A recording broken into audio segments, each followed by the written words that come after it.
Welcome to Sunita study zone. আজকে আমি একটা নতুন সিরিজ শুরু করতে চলেছি, সেটা হলো পিএসসি মিসলেনিয়াসের প্রিভিয়াস ইয়ার ক্র্যাক পিএসসি মিসলেনিয়াসের যে প্র্যাকটিস সেটটা আছে লীলা রয়ের, সেই বইটা থেকে, যেখানে 2002 থেকে 2019-এর সমস্ত কোয়েশ্চেনগুলো এবং তার একটু সলিউশন, মানে একটুখানি ডিটেলে একটু সলিউশন দেওয়া আছে। তো সেইখান থেকে আমি করে নেওয়ার চেষ্টা করব। আর হচ্ছে এবার আশা করি তোমাদের এই সিরিজটা ভালো লাগবে। এখানে সমস্ত প্রিভিয়াসের এতগুলো বছরের সব কভার করব। আর হচ্ছে দেখতে থাকো ভিডিওটি। প্রথমে আমরা শুরু করব যে 2019 আছে, এই 19-এর কোয়েশ্চেন, সেই 2019-এর হিস্ট্রি কোয়েশ্চেন সেখান থেকে শুরু করব। চলো শুরু করা যাক। ফার্স্ট কোয়েশ্চেন, বিজয়নগর রাজ্যের রাজধানীর নাম কি ছিল? বিজয়নগর রাজ্যের রাজধানীর নাম ছিল হাম্পি। আর একটা কথা বলে রাখি, একজন আমাকে কমেন্ট করে বলেছিল যে দিদি একটুখানি এমনভাবে ভিডিওটা করার চেষ্টা করবে যাতে আমরা একটু দেখতে পাই লেখাগুলো। তার জন্য আজকে চেষ্টা করছি তোমরা যেন একটু দেখতে পাও লেখাগুলো। চলো শুরু করা যাক। বিজয়নগর রাজ্যের রাজধানীর নাম কি ছিল? বিজয়নগরের রাজধানীর নাম ছিল হাম্পি। হাম্পি কোথায় অবস্থিত বর্তমানে? হাম্পি বর্তমানে মডার্ন কর্ণাটকে অবস্থিত। তো বিজয়নগর সম্পর্কে কিছু কথা বলা যাক। বিজয়নগর প্রথমেই বলি যে প্রতিষ্ঠাতা কে ছিলেন? হরিহর, বুক্কা এবং আরো 3জন ভাই, টোটাল 5জন ভাই। সঙ্গম বলে একজন ছিলেন সাউথ ইন্ডিয়াতে। ওনার 5জন ছেলে মিলে, তার মধ্যে উল্লেখযোগ্য ছিলেন হরিহর ও বুক্কা মিলে আমাদের হাম্পি, যেটা বর্তমান যে বিজয়নগর রাজ্য, সেই বিজয়নগর রাজ্য প্রতিষ্ঠা করেছিলেন। কোন নদীর তীরে? তুঙ্গভদ্রা নদীর তীরে। তা তোমরা আমাকে কমেন্ট করে বলবে যে তুঙ্গভদ্রা, সেটা জিওগ্রাফি থেকে কোয়েশ্চেনটা করছি, সেটা কোন নদীর উপনদী? আর কবে তৈরি করেছিলেন? সেটা 1336। দেখো 1336 সালে তৈরি করেছিলেন। সেই সময়ে যে মানে দিল্লির যে সুলতানি বংশ যে ছিল, সেটা সেখানকার শাসক কে ছিলেন? মোহাম্মদ বিন তুগলক। মোহাম্মদ বিন তুগলকের সময়কালে এটা তৈরি হয়েছিল। এই কোয়েশ্চেনটা ভীষণ আসে, কিন্তু বিসিএস প্রিলিমস থেকে আরম্ভ করে সব কোয়েশ্চেনে আসে। মোহাম্মদ বিন তুগলকের আমলে বিজয়নগর, এবং তার সাথে তুমি জানো তার প্রতিদ্বন্দ্বী বাহুমনি, এটা তৈরি হয়েছিল। বিজয়নগর 1336 সালে তুঙ্গভদ্রা নদীর তীরে। ব্যাস, আর পরপর ডাইনেস্টিগুলো বলতে থাকি।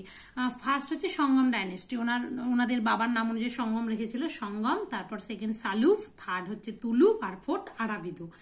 এগুলো হলো। তার মধ্যে থার্ড যেটা, সেটা হচ্ছে তুলুপ ডাইনেস্টি। সেটা ভীষণ ইম্পর্টেন্ট। কেন ভীষণ ইম্পর্টেন্ট বলো তো? কারণ তুলুপ ডাইনেস্টি থেকেই বিলং করতেন কৃষ্ণদেব রায়, যার কথা তোমরা সবাই জানো, যেটা বিসিএস থেকে আরম্ভ করে সব এক্সামে আসে। তো এই কৃষ্ণদেব রায়, তো ওনার যে বিখ্যাত লেখা, সেটা হচ্ছে তার মানে বিজয়নগর সাম্রাজ্যের গ্রেটেস্ট রুলার বলতে পারো। তো হচ্ছে ওনার বিখ্যাত লেখা ছিল দুটো। একটা হচ্ছে অমুক্ত মাল্যদা, যেটা বারবার বিসিএস এ আসে। অমুক্ত মাল্যদা কে লিখেছিল? সেটা হচ্ছে কৃষ্ণদেব রায়। একটু ডিটেলে কোয়েশ্চেন আসলে এভাবে আসতে পারে যে অমুক্ত মাল্যদা কৃষ্ণদেব রায় লিখলো, সেটা কোন ল্যাঙ্গুয়েজে লিখেছিল? তেলুগু ভাষায়। আর একটু ডিটেলসে আসলে আসবে সেটার বিষয় কে ছিল? বিষয় ছিল পলিটিক্স, হলো অমুক্ত মাল্যদা কৃষ্ণদেব রায়। এছাড়া ওনার আরো লেখা ছিল জাম্ববতী কল্যাণম। তার জাম্ববতী কল্যাণম কে লিখেছিল? কৃষ্ণদেব রায়। এটা সংস্কৃতে লিখেছিলেন। এটা ছিল মেনলি কালেকশন অফ পোয়েমস ছিল, মুক্ত মাল্যদা আর জাম্ববতী কল্যাণম।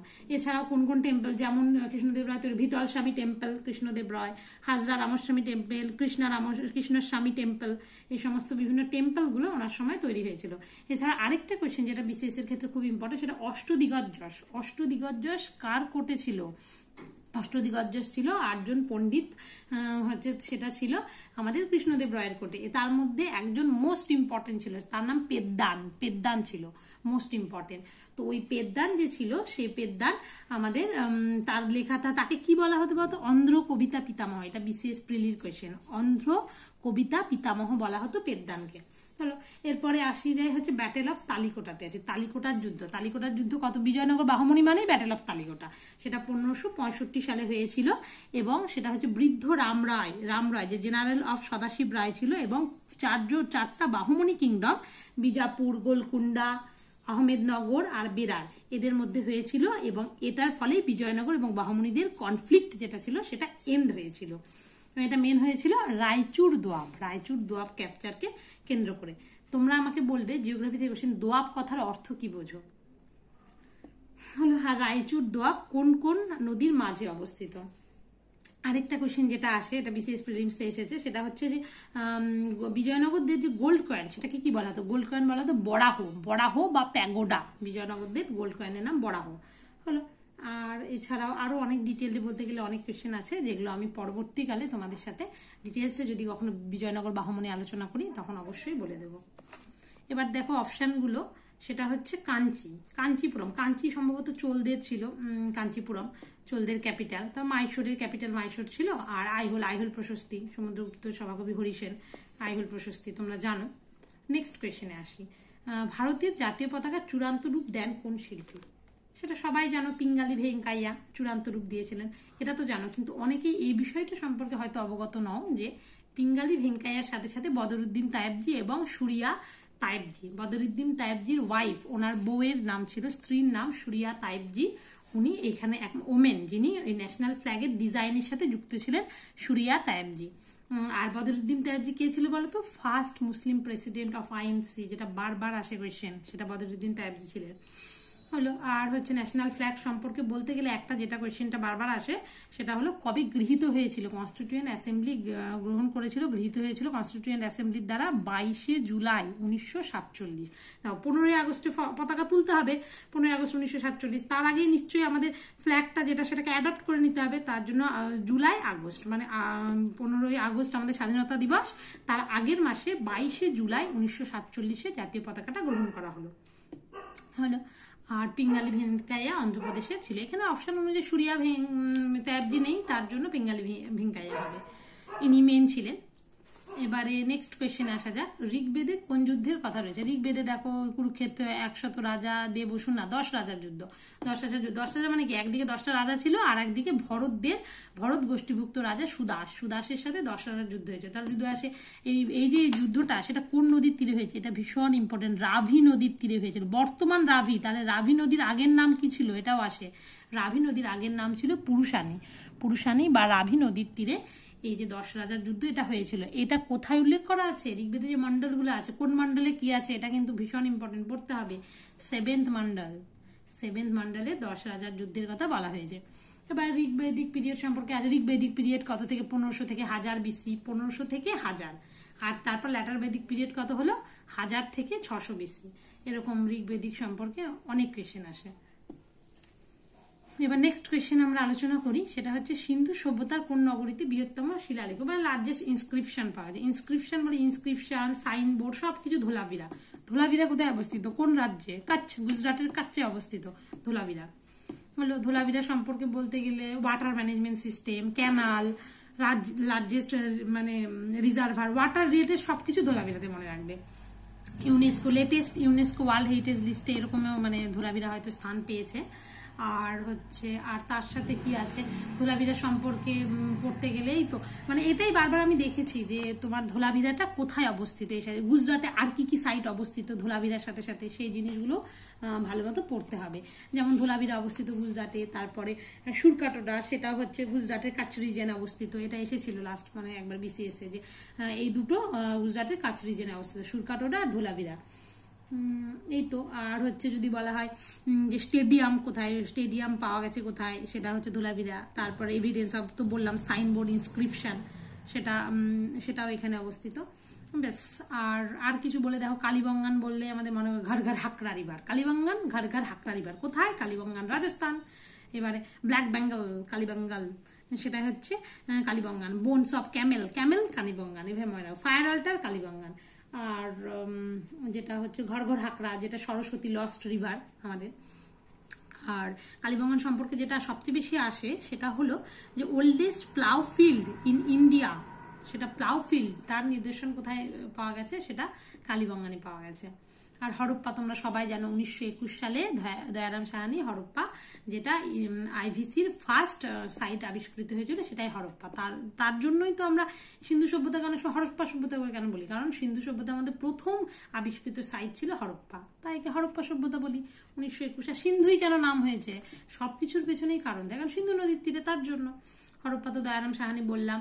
আর কি বলবো, হরপ্পা কোন নদীর তীরে? রাভি নদীর আগের নাম পুরুষানী নদীর তীরে। বর্তমানে কোথায় অবস্থিত? বর্তমানে হরপ্পা তো পাকিস্তানে অবস্থিত, মন্টেগোমারি জেলা, ওয়েস্টার্ন পাঞ্জাব, মানে বর্তমানে পাকিস্তানে। ফার্স্ট ডিসকভার সাইট ছিল, দয়ারাম সাহানি আবিষ্কার করেছিলেন 2 rows of 6 গানারিস, সেটা বললে হরপ্পা। এরপর আসি মহেঞ্জোদারো সিনেমাটা হয়তো তোমরা অনেকেই দেখেছো। মহেঞ্জোদারো কথার অর্থ কি? মৃতের স্তূপ, মাউন্ট অফ ডেড, মহেঞ্জোদারো। শুধু মহেঞ্জোদারো না, আরও অনেক কোন কোন সাইটকে মাউন্ট অফ ডেড বলা হয় তোমরা আমাকে কমেন্টে অবশ্যই জানাবে। মহেঞ্জোদারো কোন নদীর তীরে? মহেঞ্জোদারো সিন্ধু নদীর তীরে অবস্থিত। মহেঞ্জোদারো, চান্হুদারো সব ইন্দাস, সিন্ধু নদীর তীরে অবস্থিত। মহেঞ্জোদারো তাহলে হলো, আর এটাও সিন্ধ পাকিস্তানে অবস্থিত, লারকানা ডিস্ট্রিক্ট, সিন্ধ পাকিস্তান। আর মহেঞ্জোদারো রাখালদাস, এই যে কবে আবিষ্কার হয়েছিল মহেঞ্জোদারো, সেটা 1922 খ্রিস্টাব্দে রাখালদাস বন্দ্যোপাধ্যায় মহেঞ্জোদারো আবিষ্কার করেছিলেন। আর লোকাল নাম তো বললাম যে দ্য মাউন্ট অফ ডেড। আর যদি বলতে হয় যে ব্রোঞ্জ স্ট্যাচু অফ ডান্সিং গার্লের মূর্তিটা তোমরা অনেকেই দেখেছো, যেটা ব্রোঞ্জ নির্মিত, সেটা কোথায়? সেটা মহেঞ্জোদারোতে। যদি বলা হয় যে গ্রেট বাথ, বৃহৎ স্নানাগার, কোথায়? মহেঞ্জোদারোতে অবস্থিত। যেটা তোমার ব্রান্ড বিগ, মানে একদম পোড়া মাটি, সেটা দিয়ে তৈরি হয়েছিল। আর এটা ইউনেস্কো ওয়ার্ল্ড হেরিটেজ সাইটের মধ্যে পড়ে এই মহেঞ্জোদারোটা। গ্রেট গ্যানারি যদি বলা হয়, বৃহৎ শস্যাগার, সেটা কোথায়? যেটা মনে করা হয় যে কনসিডার করা হয় যে as the largest buildings of the IVC, সেটাও এই মহেঞ্জোদারোতে। এছাড়াও পশুপতি বা আদি শিবা, ইমেজ অফ, সেটা মহেঞ্জোদারোতে পাওয়া গেছে। তাছাড়া স্ট্যাচু অফ বিয়ার্ড ম্যান, সেটাও মহেঞ্জোদারো। ভীষণ ইম্পর্টেন্ট, এই ফিচারগুলো মনে রাখবে তোমরা। নেক্সট, এবার আসি মুঘলে চলে যাচ্ছি। কোন মুঘল বাদশার সমাধি অধুনা পাকিস্তানে অবস্থিত? বর্তমান পাকিস্তানে অপশন আছে হুমায়ুন, আকবর, জাহাঙ্গীর, ঔরঙ্গজেব। কে বলো তো? বর্তমান Pakistan, out of India, outside India, এইভাবে কোশ্চেন। জাহাঙ্গীর কোথায় অবস্থিত? তাহলে লাহোর পাকিস্তান, শাহদারাবাগে জাহাঙ্গীরে, শাহদারাবাগ, লাহোর পাকিস্তান। এরপরে আমরা পরপর বলতে হবে। বাবরের কোথায় ছিল? বাবরের কাবুলে ছিল, যেটা আফগানিস্তান। বাবার হলো হুমায়ুনের কোথায়? যে হুমায়ুন অপশন আছে দিল্লিতে। বাবার হলো হুমায়ুন। আকবরের কোথায়? আকবরের সিকান্দারাতে, আগ্রা, ইউপি, সেটা আকবরের। আর বাবার হলো আকবর গেল। তারপরে জাহাঙ্গীরের কোথায় বললাম তো? শাহদারাবাগ, লাহোর পাকিস্তান। সারিল ঔষধে, তাহলে শাহজাহানের কোথায়? শাহজাহান মানেই তো তাজমহল, আগ্রা ইউপি। শাহজাহানের তাজমহল আগ্রাতে অবস্থিত টম্ব। আর তাহলে বলো তো তাজমহল কে তৈরি করেছিল? তাজমহল তৈরি করে আর্কিটেক্ট ছিল উস্তাদ আহমেদ লাহোরি। উস্তাদ মানুষ হতে হবে না তাজমহল তৈরি করতে গেলে। তাজমহল হচ্ছে উস্তাদ আহমেদ লাহোরি। 1631 থেকে 48 পর্যন্ত কনস্ট্রাকশন চলেছিল। এছাড়াও ঈশা খানও সম্ভবত ছিল। এই তো গেল সমস্ত। আর ঔরঙ্গজেব কোথায়? ঔরঙ্গজেবের হচ্ছে ঔরঙ্গাবাদ ডিস্ট্রিক্ট। তার আগে মনে রাখবা এক্সাক্ট জায়গাটা হচ্ছে খুলদাবাদ, ঔরঙ্গাবাদ ডিস্ট্রিক্ট, মহারাষ্ট্র। সেটা ঔরঙ্গজেবের টম্ব অবস্থিত। প্রত্যেকের টম্ব ভীষণ ইম্পর্টেন্ট। তার মধ্যে সবচেয়ে ইম্পর্টেন্ট জাহাঙ্গীর, যেহেতু এটা বর্তমানে পাকিস্তানে অবস্থিত। তো এই জিনিসগুলো অবশ্যই মনে রাখবে। নেক্সট কোয়েশ্চেনে আসা যাক। মোপলা অভ্যুত্থান ছিল মূলত একটি। মোপলা কি তোমাদের এরকম কোয়েশ্চেন আসে, এবার এসেছিল বিসিএস কোনো একটা কোয়েশ্চেন আছে। মোপলা হচ্ছে মুসলিম পিজান্টস অফ কেরালার মালাবার উপকূল, সবাই জানো। সেই মালাবার উপকূলের কিছু মুসলিম পিজান্ট, তারা হচ্ছে মোপলা। তারা আন্দোলন করেছিল। কেন? এটা হচ্ছে কিরকম আন্দোলন? পিজান্ট ছিল, তার মানে এটা একটা কৃষক আন্দোলন হলো। তারা কাদের বিরুদ্ধে আন্দোলন করেছে? তাদের শোষণ করতো হিন্দু ল্যান্ডলর্ডরা এবং তার সাথে ব্রিটিশরা, তাদের বিরুদ্ধে তাদের আন্দোলনটা ছিল হলো। এবারে যে কোনো কোয়েশ্চেন আসতে পারে। মোপলা কি? কৃষক আন্দোলন। এবার আসতে পারে কোথায়? মোপলা বিদ্রোহ কোথায় হয়েছিল? কেরালার মালাবারে। কবে হয়েছিল? যে কোনো ভাবে আসতে পারে। কাদের বিরুদ্ধে হয়েছিল? সব রকম ভাবে আসতে পারে। তো একটা কোয়েশ্চেন সেটা কত রকম ভাবে এসেছে, যেহেতু অনেক বিভিন্ন কোয়েশ্চেন বিসিএস বলো যে কোনো পরীক্ষার প্রিভিয়াস ইয়ার আমার মোটামুটি সব বলতে পারো, ভালোভাবে ঘাঁটা। তো সেখান থেকে আমি বলছি যে এইভাবে কোয়েশ্চেনগুলো এসেছে, বিশেষত পিএসসিতে, এছাড়া এসএসসিতেও। এবারে নেক্সট, এটা একটা ইন্টারেস্টিং কোয়েশ্চেন। ঈশ্বরচন্দ্র বিদ্যাসাগর বেদের কোন অংশ থেকে বিধবা বিবাহ আন্দোলনের সমর্থনে যুক্তি লাভ করেছিল? যে বিধবা বিবাহ আন্দোলন, সেটাকে সমর্থন করতে হবে, কোনো একটা কোথাও বই একটা লেখা থাকতে হবে। তো সেটা হচ্ছে পরাশর সংহিতা, সেখান থেকে যুক্তিটা নিয়েছিল। তাহলে বিধবা বিবাহ বলতে গেলে কি? বিধবা বিবাহ বলতে গেলে অনেক কিছু আসে। সেটা হচ্ছে 1800 হিন্দু রিম্যারেজ অ্যাক্ট। কবে? 1856। প্রথম কোয়েশ্চেন গেল। এটাকে কোন অ্যাক্ট বলে? অ্যাক্ট 15 বলে, অ্যাক্ট 15। যদি বলে ড্রাফট করেছে বিধবা বিবাহের, সেটা কে? লর্ড ডালহৌসি। ও ড্রাফট করে চলে গেল 1856। কারণ তোমরা মনে করো লর্ড ডালহৌসির সময়কালটা কোথায়? 1848 থেকে 1856। ডালহৌসি, এগুলো কিন্তু যে গভর্নর জেনারেলগুলো পুরো ঠোঁটস্থ থাকতে হবে। আমি তো আইএনএম পড়তে গেলে প্রথমে আগে গভর্নর জেনারেল দিয়েই শুরু করি, মানে কারণ বারবার এই কোয়েশ্চেনগুলো আসে যে কোন গভর্নর জেনারেল আমলে কি হয়েছে। যাই হোক, তো 1856-তে লর্ড ডালহৌসি ছিল, সেই সময় ড্রাফট করা হয়েছিল বিধবা বিবাহের এই আইনটাকে। কিন্তু তখন তো লর্ড ডালহৌসি চলে গেলেন 1856-তে। আবার শেষের দিকে আসলেন কে? লর্ড ক্যানিং। ক্যানিং আসলেন, তো সেই ক্যানিংয়ের সময় পাশ হয়েছিল। যদি বলে বিধবা বিবাহের এই আইনটি সেটা পাশ হয়েছিল, সেই সময় গভর্নর জেনারেল কে ছিল, তখন হবে লর্ড ক্যানিং। যদি বলে ড্রাফট কে করে গেছিল, সেটা লর্ড ডালহৌসি হলো। আর পরাশর সংহিতা, এখান থেকে তিনি এই বুদ্ধিটা নিয়েছিলেন। আর তো কিছু নেই। আর একটা হচ্ছে সেটা এনাক্ট হয়েছে কবে, 26শে জুলাই 1856 সালে এনাক্ট করা হয়েছিল বিধবা বিবাহ। আর ঈশ্বরচন্দ্র বিদ্যাসাগর সম্পর্কে অনেক কিছু আছে, কিন্তু অনেকটা পড়তে হবে। তোমরা INM-এ নিশ্চয়ই পড়বে, কিংবা আমি যদি কখনো আলোচনা করি তখন আমি এটা আলোচনা করবো, যেগুলো BCS প্রিলিমসে বারবার এসেছে, কিংবা অন্য যে কোনো স্টেট এক্সাম কিংবা SSC হতে পারে। নেক্সট, দিল্লির কোন সুফি দরগার গায়করা বলিউডে গান গেয়েছেন হচ্ছে হজরত নিজামুদ্দিন। এরা বলিউডে গান গেয়েছেন, কি কাওয়ালি সঙ্গীত যেটাকে বলে সেটা গেয়েছেন। আজকের মতো হিস্ট্রি কোয়েশ্চেন এখানেই শেষ হলো। তো অনেকগুলো কোয়েশ্চেন অল্প নিয়েছি, কিন্তু টপিক ধরে ধরে চেষ্টা করলাম আলোচনা করার, যতভাবে কোয়েশ্চেন আসতে পারে ওই রিলেটেড কিংবা অপশানগুলো আলোচনা করলাম। আশা করি তোমাদের ভিডিওটি ভালো লেগেছে, আর এইভাবেই আমার চলতে থাকবে। এরপরে আমি PSC মিসলেনিয়াস শেষ করে ক্লার্কশিপের প্রিভিয়াস ইয়ারে শুরু করব, তারপরে BCS, এভাবে চলতে থাকবে। হাজার কোয়েশ্চেন আমরা শেষ করার চেষ্টা করব। আমি রিভিশনের সাথে সাথে তোমাদেরও আশা করি রিভিশন হয়ে যাবে। আর এটা বলে থাকি, এটা কিন্তু একটা রিভিশনের ক্লাস। অনেকেই পড়ে থাকি আমরা, কিন্তু বারবার একই জিনিস পড়তে ইচ্ছা করে না, তাই একটু কানে শুনে নিলে ভিডিওটা একবার দুবার আমাদের একটু রিভাইজ হয়ে যায়, মনে হয়ে যায়। তার জন্যই আসলে ভিডিওগুলো করা। আর যদি ভালো লাগে লাইক কমেন্ট শেয়ার তো করবেই, তার সাথে চ্যানেলটি অবশ্যই সাবস্ক্রাইব করবে। ধন্যবাদ।